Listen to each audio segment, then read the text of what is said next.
Have you heard of meditation and you're wondering what exactly it is? Or have you tried meditation yourself and you're wondering, what really am I supposed to be doing? Well, this video is for you. We're gonna dive in and talk about what exactly it is anyway, and how you can use it for your benefit.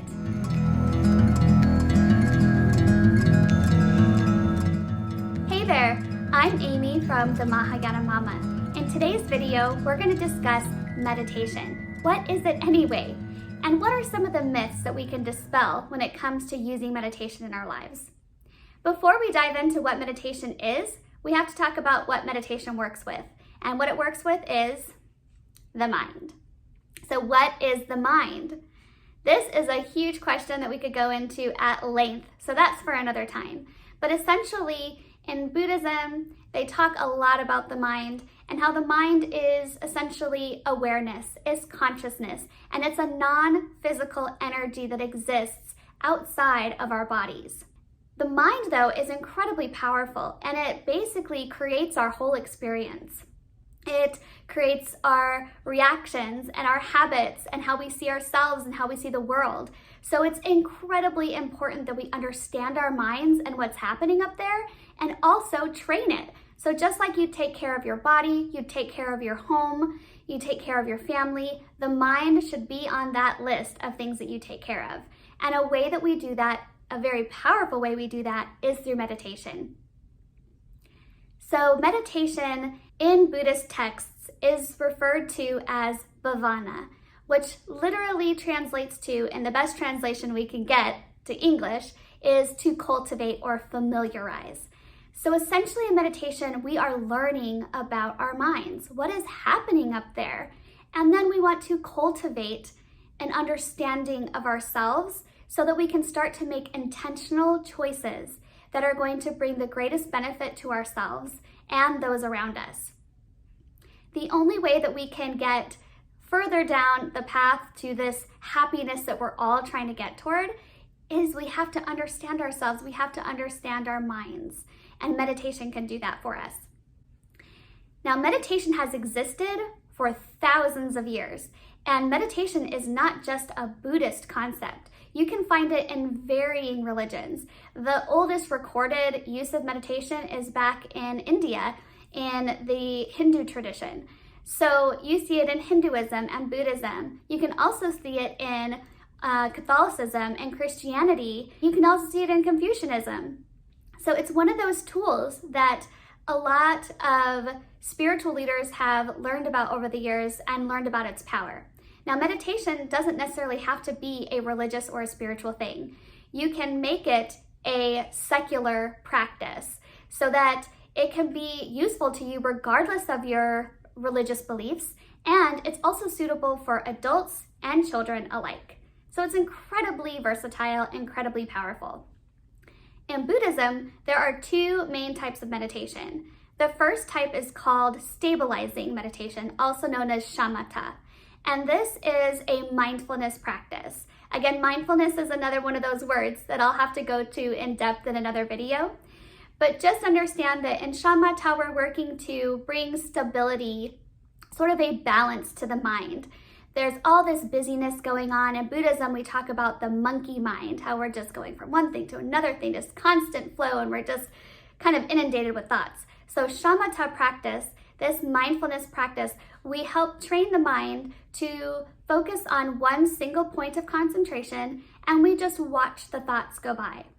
We're not trying to stop the thoughts. We're not quieting the mind. That's a big misconception. We're allowing the mind to just have its thoughts, have its feelings, but we're doing it in a non-judgmental way. And we just notice the thoughts and we come back to focusing on a single point. Over time, it'll be easier and easier for you to maintain your focus on this one point.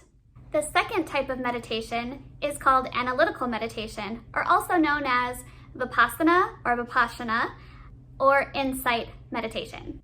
In this meditation, you usually start with shamatha to stabilize and sort of rest the mind, and then you go into analyzing either a word or a concept. So you might think about death or impermanence or forgiveness or generosity, any of these character traits that we are working to bring into our lives. So we might meditate on that concept. We might listen to a teaching and meditate on that. So we're kind of letting our mind just think through that information. We also might have more of a direct experience with the meditation in that we are actively working on processing a situation or working through something difficult that we're going through. Something like forgiveness is a very powerful analytical meditation. So those are the two main types of meditation in Buddhism. So before we wrap up this video, I want to tell you the few things that meditation is not. Meditation is not making your body stay in a certain posture. We often see people, looking like a yogi, just sitting really still in a certain posture. You can actually meditate in any posture. There's walking meditation. You can turn any activity into a meditation. So it's not something you're physically doing with your body or making your body do. It is working with understanding your mind. Like I said previously, meditation is not controlling or quieting the mind.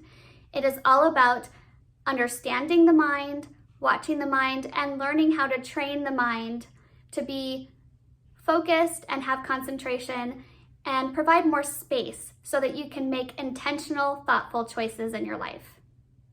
There are a lot of scientific studies that have been going on that show all sorts of positive benefits from all age groups. Some of those benefits include just general increased quality of life, reduced anxiety, better able to focus, to concentrate, better relationships with people, and these are all side effects from meditation.